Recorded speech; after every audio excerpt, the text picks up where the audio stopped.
Hey guys, my name is Monette. I am an intuitive empath, a chef, and a children's book author.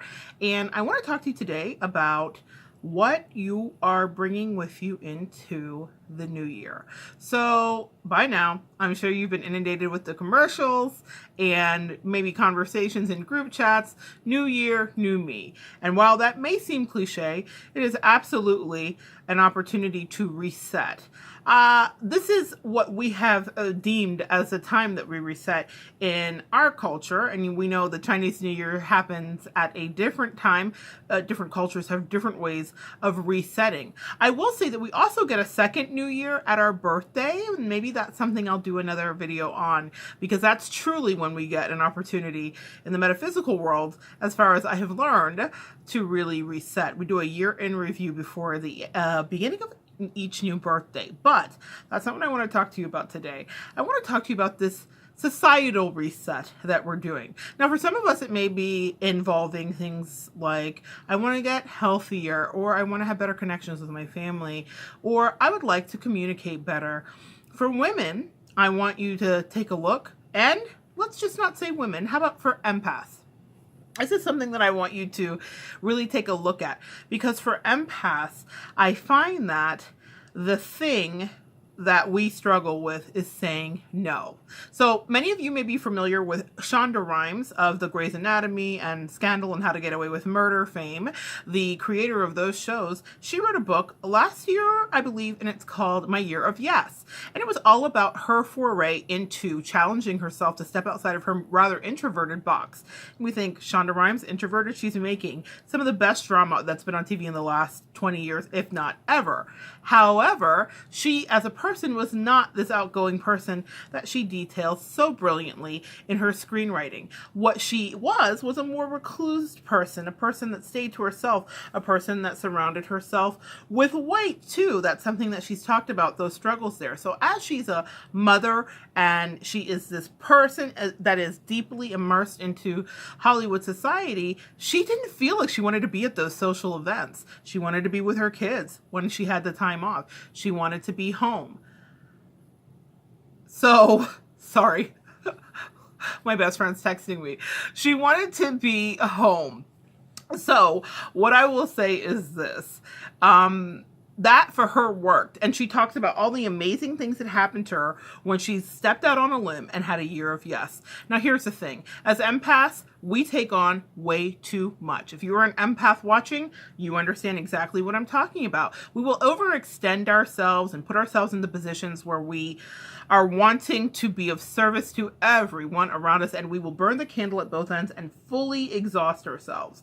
And so that's what I want to talk to you about today. What is the mantra that you're carrying with you into the new year?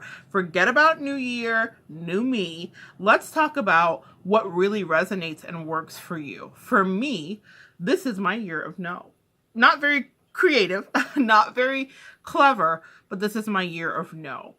When you're doing this kind of work that we do, light workers, if you are watching, what you will realize is that it's very easy to become drained. If you are a sensitive, intuitive, psychic of any kind, you cannot be around large groups of people for a long time without feeling tired.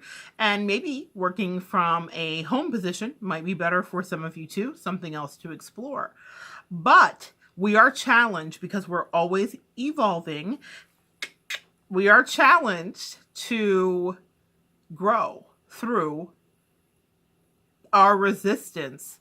Here's the thing. When we're dealing with empathetic energy, often that's correlated, connected to people pleasing. When we're people pleasing, we are not saying no.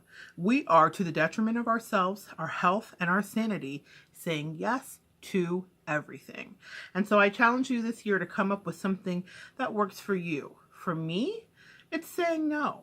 For me, it's boundaries. That's what I'd like to focus on this year, because I find that when I do make a cognizant effort to focus on that, I am infinitely more productive. And I think that you wouldn't be surprised at how productive you are if you did the same. So that's what I submit to you. New year, new me. Okay, that's cool. But how about setting some rules for yourself to live by so that when you are met with the challenge of having to say no to a person that you like or who knows you from an established way and they're not used to you saying no, that you are prepared. I think that it's really good practice to have a game plan.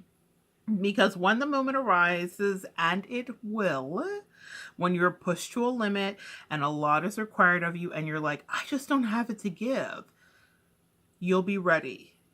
So for me, it's a year of no. And for you, think for a minute. Take a moment to meditate and ponder what works for you this year. What would you like to create more of? For some, it may be interpersonal relationships. For some, it's better health. There are a myriad of things. I'm always working on my emotional health and growth. And so for me, this no is going to be fascinating.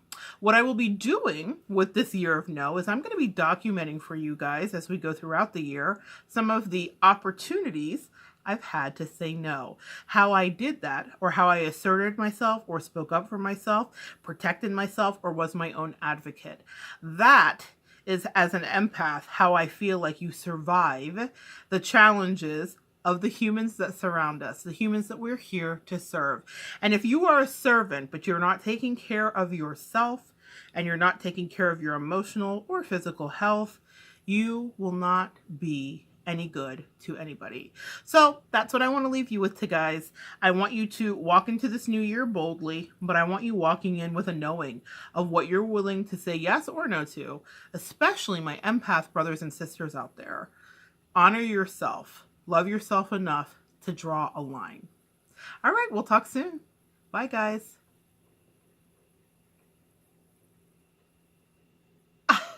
Okay.